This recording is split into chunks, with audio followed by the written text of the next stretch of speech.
Bueno, muy bien. En esta oportunidad vamos a utilizar este medio, este audio, para explicar y encuadrar eh, un tema importante del derecho del trabajo que está ligado a una modalidad comercial típica en Argentina, que es la contratación o subcontratación de empresas para prestar servicios o ejecutar obras hacia hacia una empresa principal, ¿no? Eh, nos afecta en términos de estudio de esta materia porque la, la, la contratación de terceros o la subcontratación eh, tiene implicancias legales, obviamente en términos de derecho comercial, pero también en términos de derecho laboral y en el artículo 30 de la Ley de Contrato de Trabajo se establecen las regulaciones necesarias como para poder darle un marco laboral, un marco de derecho laboral eh, a estas situaciones y para que, sobre todo, para que los trabajadores no queden desamparados ante determinadas contingencias como pueden ser los despidos, las rupturas de los contratos o los accidentes de trabajo, etcétera. Hay que decir primeramente que cuando se habla del artículo 30 de la Ley de Contrato de Trabajo y de bueno y del fenómeno de subcontratación y delegación y la solidaridad, que es, así es el artículo del artículo 30, el nombre, perdón, del artículo 30, se está haciendo referencia a algo que es muy distinto a lo que abordan los artículos 29 y 29 bis de la Ley de Contrato de Trabajo. ¿Y por qué hago referencia a esto? Porque el artículo 29 y 29 bis de la Ley de Contrato de Trabajo eh, va a hacer referencia a situaciones de contratación en donde hay terceros de por medio, eh, pero esos terceros de por medio son agencias de servicios eventuales. Es decir, el artículo 29 y 29 bis de la Ley de Contrato de Trabajo se encarga de normar, es decir, de poner una norma, de regular la contratación de personas que van a prestar servicios para una empresa, X empresa, una empresa principal, digamos, pero que son contratadas por intermediación de una agencia de servicios eventuales. Bueno, esa situación tiene un esquema de regulación que es diferente al que vamos a abordar hoy acá. Hoy acá vamos a abordar el artículo 30, se trata de la subcontratación, es decir, una empresa que contrata a otra y esa otra, digamos, trae su personal. Entonces, ¿cuáles son las condiciones legales para que se dé esa especie de relación tripartita entre una empresa principal, una empresa subcontratada, contratada o subcontratada, perdón, y los trabajadores, que en definitiva son los que van a llevar a cabo las tareas o prestar los servicios o ejecutar la obra? ¿Sí? Al haber, digamos, tres actores de algún modo en juego, entonces la ley establece una regulación en particular, pero esto que vamos a hablar hoy no está relacionado con la contratación a través de agencias de servicios eventuales. Ese es otro tema. Y ese tema está regulado por los artículos 29 y 29 bis de la Ley de Contrato de Trabajo.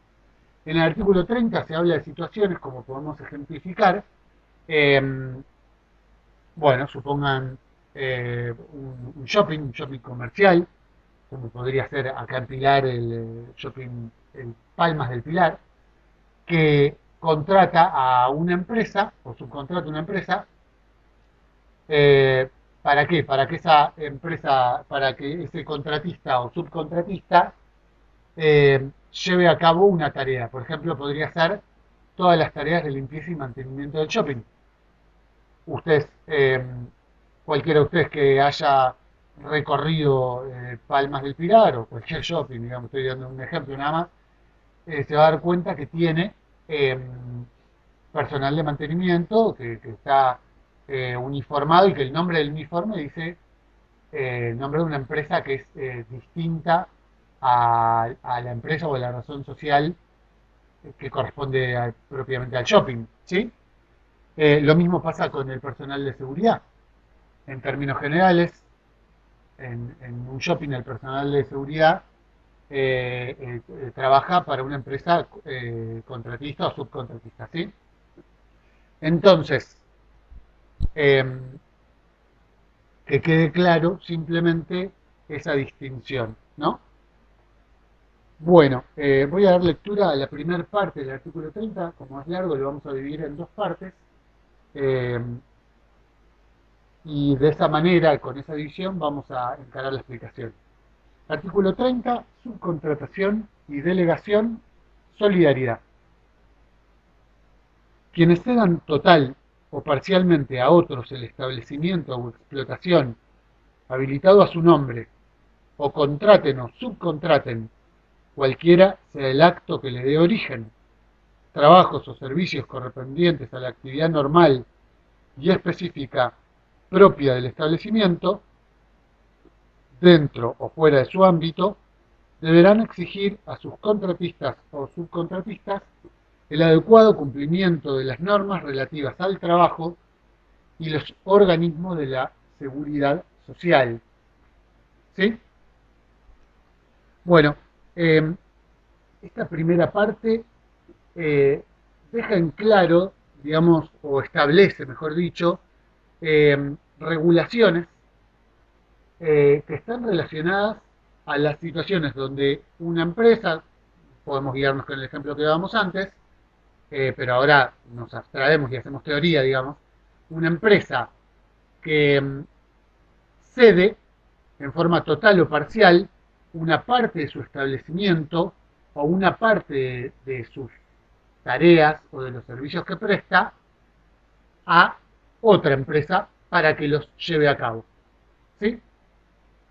En este sentido, vamos aquí a dejar en claro o establecer cómo se determinan las figuras, ¿no?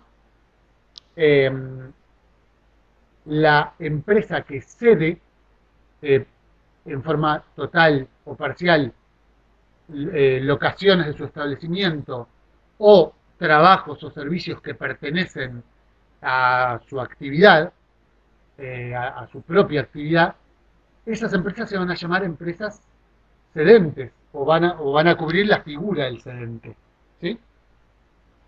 Ahora, la empresa que va a prestar, que va a ocupar parte del establecimiento o va a ejecutar los servicios, los trabajos o las obras para la empresa principal es el cesionario. ¿Sí?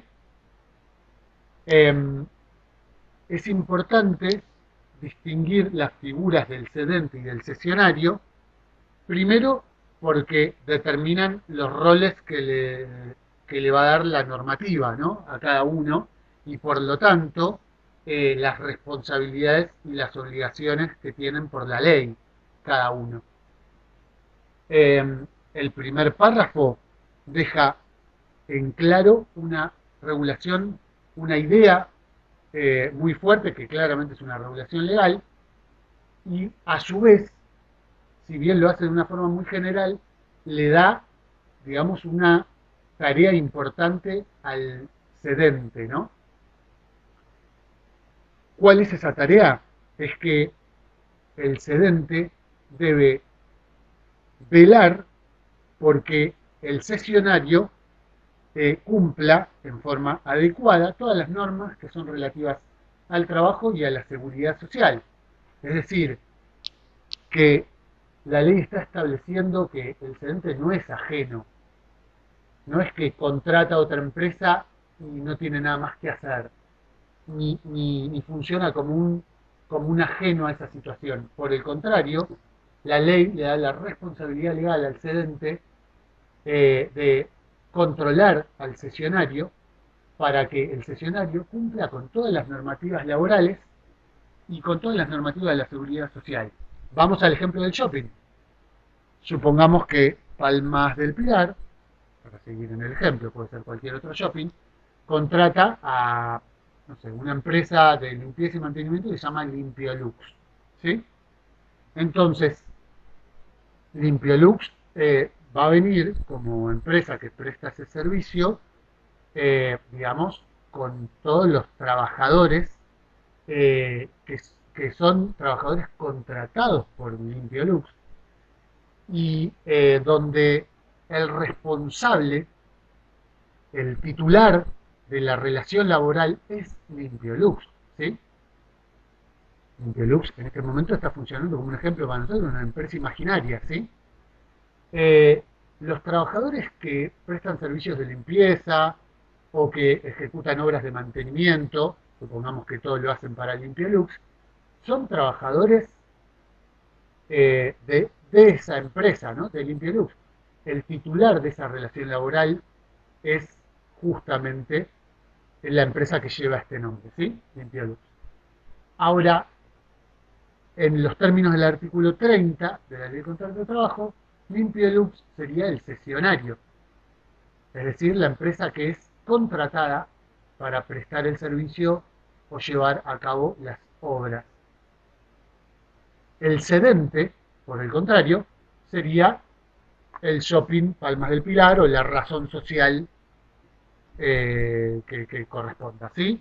O sea, la empresa principal y el cedente es el shopping Palmas del Pilar. Entonces, ¿qué significa esto?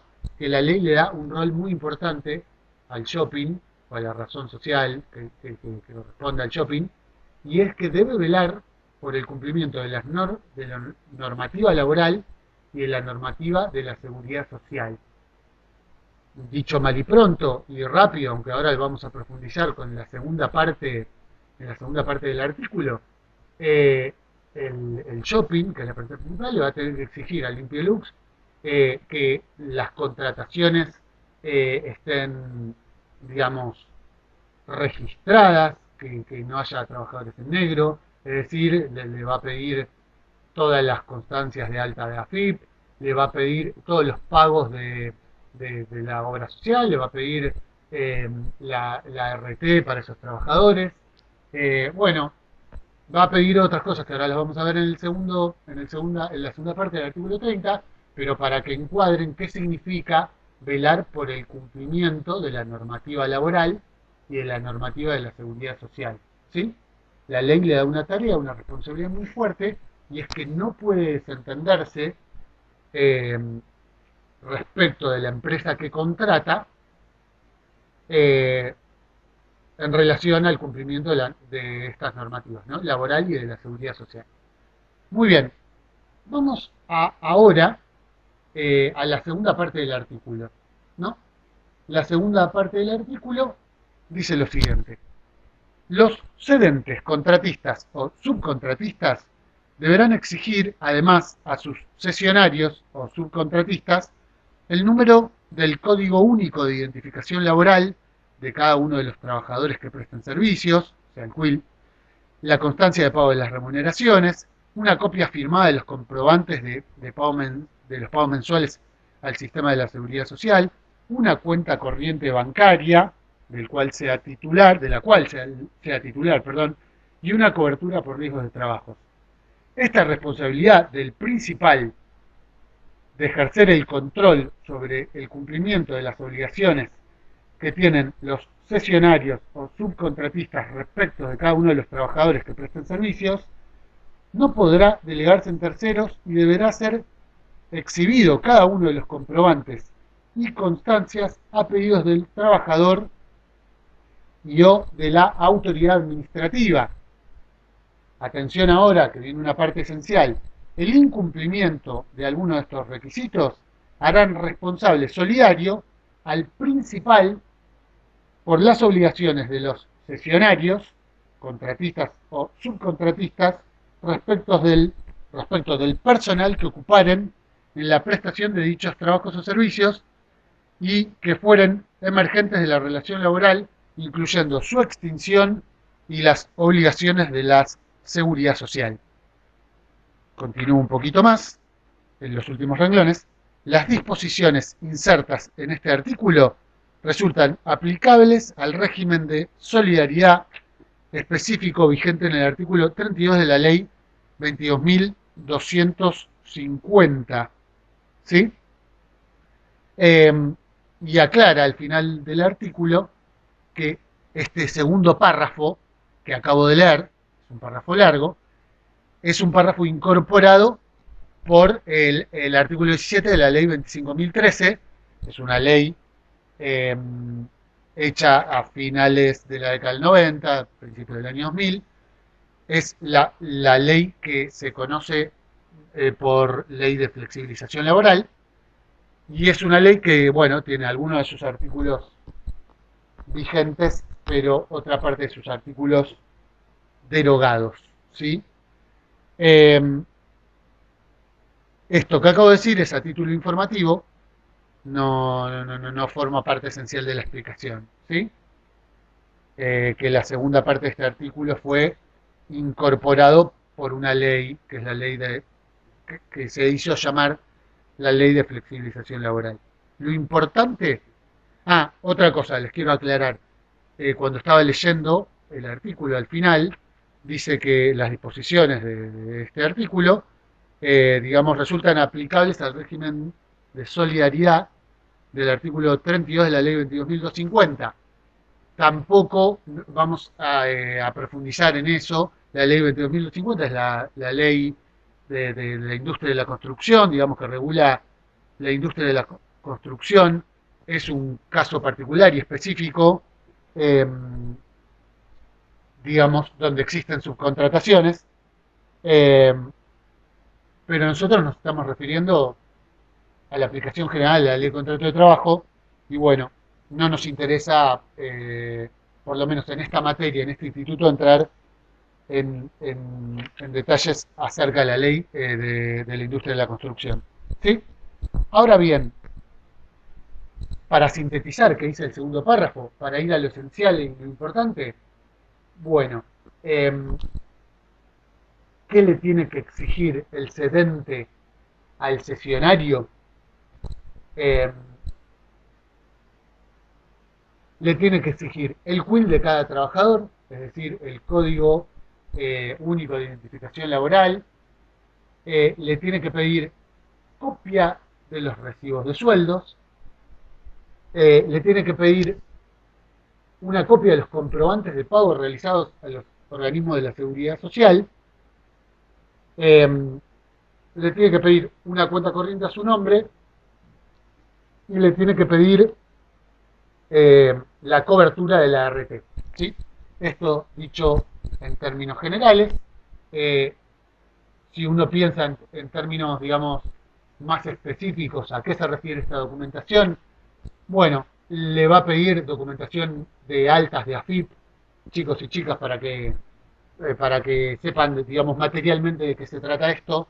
Le va a pedir, bueno, documentación de alta en AFIP, le va a pedir el formulario 931, que es el formulario de la nómina, digamos, de la declaración jurada que conforma la nómina de trabajadores sobre el cual se hacen los aportes a la seguridad social, le va a pedir el pago, el comprobante de pago de los aportes de la seguridad social, le va a pedir la cobertura del RT, le va a pedir la cláusula de no repetición, que es, digamos, la exención legal de este principal para que no le recaigan demandas por accidentes o por enfermedades laborales que le tienen que recaer, digamos, al cesionario y no al principal. Bueno, le voy a pedir toda esa documentación. La ley es bastante detallada y bastante estricta al respecto, estricta en la descripción, digo, de lo que tiene que exigirle el cedente al cesionario. Y independientemente de esta descripción de la documentación, establece una regulación muy particular, ¿sí? Bueno, primero dice que la responsabilidad que el cedente le exija eh, todo eso, todo lo que acabo de mencionar al cesionario, además de pedirle en términos generales en el primer párrafo que cumpla el cesionario con la normativa laboral y con la normativa de la seguridad social, eh, la ley señala que la responsabilidad de ejercer ese control por parte del principal, de la empresa principal, es indelegable, ¿sí? Es indelegable para el cedente y además toda la documentación que se detalla en el segundo párrafo es exigible, primero por el trabajador mismo, primero por el trabajador mismo. O sea que es el trabajador o, o quien represente el letrado, digamos el abogado, el trabajador, que en última instancia podría exigir la presentación de toda esta documentación, ¿no? Eh, pero además lo puede hacer la autoridad administrativa, es decir, el Ministerio de Trabajo, ¿sí? La autoridad administrativa competente en el ejercicio de esta función puede exigir toda esta documentación al cedente eh, como muestra, como muestra de la contratación de, digamos, de una empresa que va a prestar servicios o ejecutar obras en los términos del artículo 30 de la Ley de Contrato de Trabajo. Eh, Ahora bien, y este es el quid de la cuestión, ¿qué sucede si el cedente incumple con esta función de, de control y con la exigencia de alguno de los requisitos? Eh, o, desde otro punto de vista, que es lo mismo que sucedería si, si el cesionario no cumple con el cedente, con alguno de los requisitos. ¿Sí? O sea, que el cedente falle en la exigencia de los requisitos o que el cesionario no cumpla con alguno de los requisitos, convierten al cedente y al cesionario en responsables solidarios respecto de los contratos laborales que son de titularidad del cesionario. Vamos al ejemplo que veníamos hilando, con el que veníamos hilando la clase. Si, si, si el shopping Palmas del Pilar, en este ejemplo, no le exigiera todos los requisitos que impone el segundo párrafo de la Ley de Contrato de Trabajo, el segundo párrafo del artículo 30 de la Ley de Contrato de Trabajo, a la empresa Limpiolux, o si la empresa Limpiolux no cumpliera con algunos de estos requisitos, entonces la ley impone la responsabilidad solidaria frente a las contingencias que pudieran, es decir, frente a los emergentes de los contratos laborales que están en principio bajo titularidad del cesionario, es decir, del Limpiolux, ¿sí? Si un accidente, si hubiera un accidente laboral, si hubiera, si hubiera la lamentable muerte de un trabajador, si hubiera un despido o varios despidos y, y bueno, y tiene que responder, digamos, en principio el titular de la relación laboral, que es el Limpiolux, la ley deja claro que en caso de que no se hayan cumplido estos requisitos, entonces se transforman en responsables solidarios el cesionario y el cedente o la empresa principal, ¿sí? O sea que ambos van a tener que responder solidariamente por las obligaciones emergentes de los contratos laborales entre los trabajadores y el cesionario. En nuestro ejemplo, la empresa Limpiolux. ¿Sí? Bueno, queda por señalar como importante la discusión, digamos, doctrinaria y jurisprudencial que existió, bueno, a lo largo de la historia, bueno, por un lado del estudio del derecho laboral, pero también la historia de los fallos judiciales, que configuraron de algún modo las posturas doctrinales, es decir, las opiniones académicas y las posturas de los fallos de los jueces al respecto del alcance de la regulación sostenida o impulsada por la primera parte del artículo 30, ¿sí? En donde se dice, ¿qué se dice? Que lo que cede el cedente, valga la redundancia, pero estoy usando los términos legales, lo que cede el cedente es, tiene que ser, perdón, una parte de la actividad normal y específica propia del establecimiento, ¿sí? Tiene que ser eh, la tarea, el servicio o la obra que preste o que ejecute el sesionario, tiene que ser parte de la actividad normal y específica propia del establecimiento. Esas son la letra literal de la ley. Ahora, a lo largo de la historia del derecho laboral, existieron posturas y fallos que tuvieron dos posiciones respecto de esto. Respecto puntualmente de qué significa la actividad normal y específica propia del establecimiento. Bueno, hubo una postura amplia y una postura restringida. Y la postura amplia dice que debe incluirse, digamos, a la regulación del artículo 30, es decir, entender que son cedentes y cesionarios, cuando las tareas que se ejecutan, los servicios que se prestan o las obras que se llevan a cabo, son todas las actividades relacionadas con el proceso de producción o con la explotación que lleva adelante el principal, ya sean cuestiones esenciales o cuestiones secundarias, ¿sí?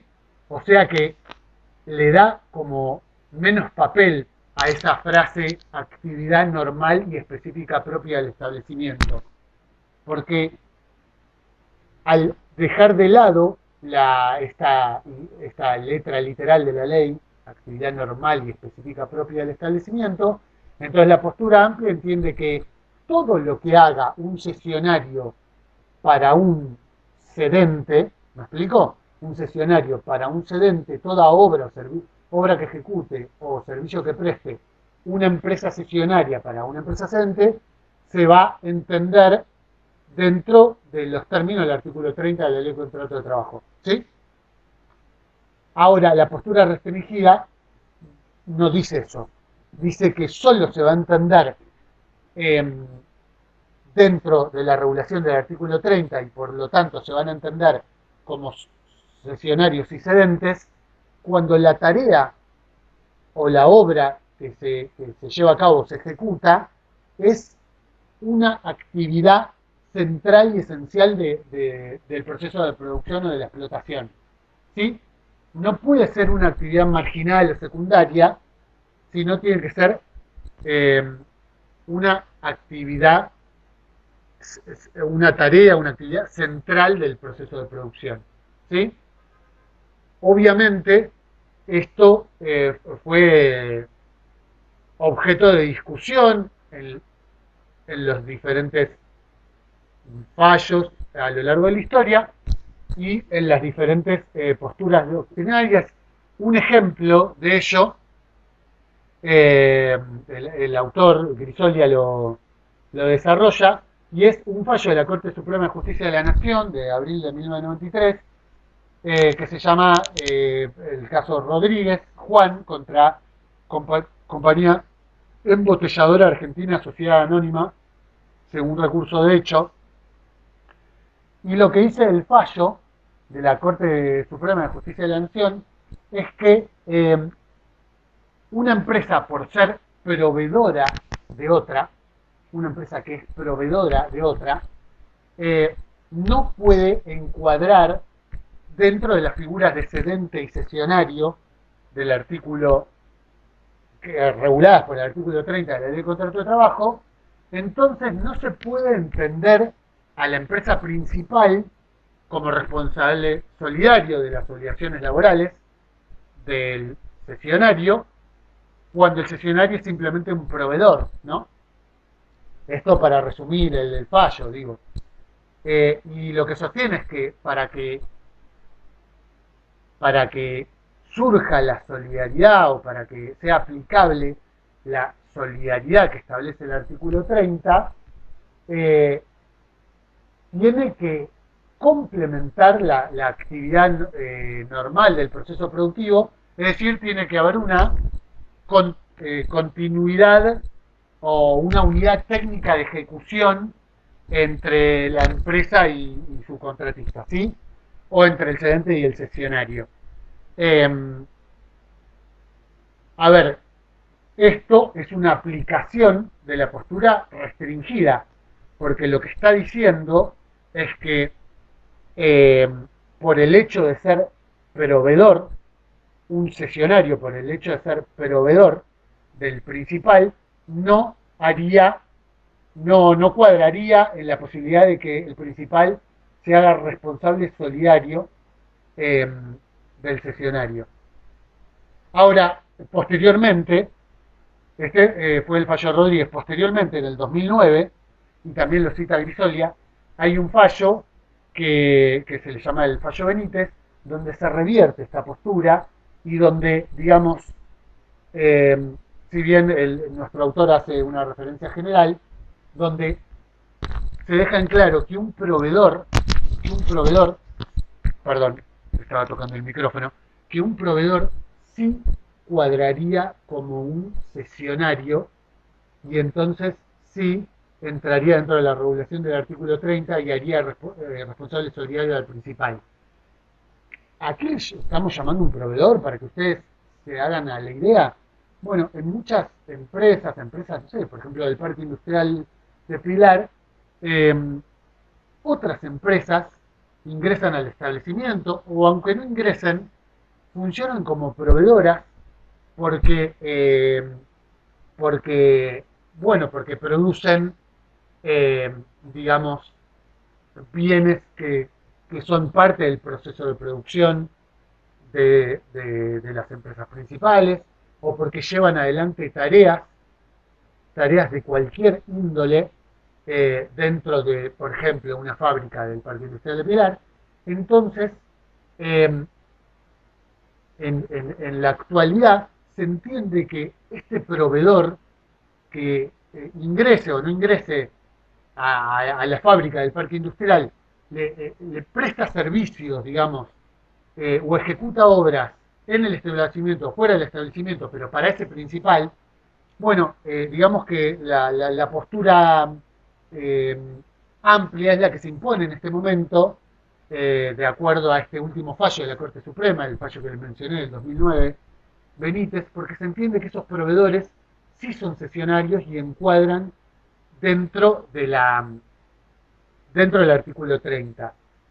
Es decir, que si un trabajador labura, digamos en criollo, labura para un proveedor de una empresa, no sé, grande del parque industrial, entonces la empresa grande del parque industrial se va a hacer responsable solidaria de su proveedor si la empresa principal del parque industrial no le exigió todo lo que exige el segundo artículo el segundo párrafo, perdón, del artículo 30, toda la lista de requisitos que yo les mencioné, y entonces un trabajador, por ejemplo, frente a una contingencia, un despido, un accidente laboral, eh, le va a exigir o va a hacer juicio laboral, para ponerlo también en criollo, el juicio laboral va a estar dirigido, digamos, no solo al titular primario de su relación laboral, que era el cesionario, en este caso la empresa proveedora,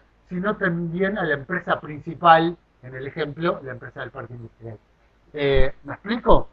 Bueno, ojalá que sí. Recuerden que me pueden preguntar lo que quieran a través del Classroom, a través de los comentarios de esta clase. Eh, ya a partir de, bueno, del desarrollo del tema, pueden revisar sus guías de trabajo y bueno, y hacer la entrega correspondiente. La entrega está fijada con fecha de hoy, pero como les aclaré en el tablón, pueden hacerlo en el transcurso de la semana. ¿Sí? Los saludo y bueno, nos escucharemos en la próxima, en el próximo tema y en la próxima explicación. Saludos.